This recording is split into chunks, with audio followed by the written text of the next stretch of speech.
పిచ్చి పూకుల workout correction series part 2 lat pull down. Lat pull down లో 3 mistake చేస్తారు. Mistake number 1, setup and posture. మీ back ని స్ట్రైట్ గా ఉంచి కూర్చున్న ప్లేస్ నుంచి స్ట్రైట్ గా పుల్ చేస్తారు. ఎలా కరెక్ట్ చేయాలంటే మీ రిబ్ కేజ్ ఓపెన్ చేసి మీ స్కాపులర్ రిట్రాక్షన్ అనే దాన్ని ఒకటి చేయాలి. స్కాపులర్ రిట్రాక్షన్ అంటే ఏంటంటే మీ షోల్డర్ బ్లేడ్స్ ని దగ్గరగా లాక్కోవడమే స్కాపులర్ రిట్రాక్షన్. మిస్టేక్ నంబర్ 2, ఎంత వైడ్ గా పెట్టి లాగితే అంత పెద్దగా లాట్స్ బిల్డ్ అవుతుందని చాలా మంది ట్రైనర్స్ చెప్తారు. వైడ్ గా పెట్టి లాగితే రేంజ్ ఆఫ్ మోషన్ దెబ్బతింటుంది.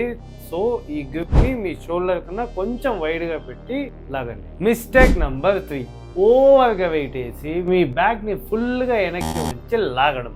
దాని వల్ల మీ బైసెప్ అనేది ఎక్కువగా యాక్టివేట్ అవుతుంది, లాట్ అండ్ లోవర్ బ్యాక్ లో కూడా కొంచెం ఇంజూరీ అయ్యే ఛాన్సెస్ ఉన్నాయి, జాగ్రత్త. సో ఈ వీడియోని సేవ్ చేసుకోండి. తెలుసు కదా ఎవరికి చేయాలో. వైడ్ గా పెట్టి ఎక్కువ వెయిట్ వేసి వెనక్కి లాక్కుంటాడో అలాంటి హిచ్చి ఊకులకి ఈ వీడియోని షేర్ చేయండి.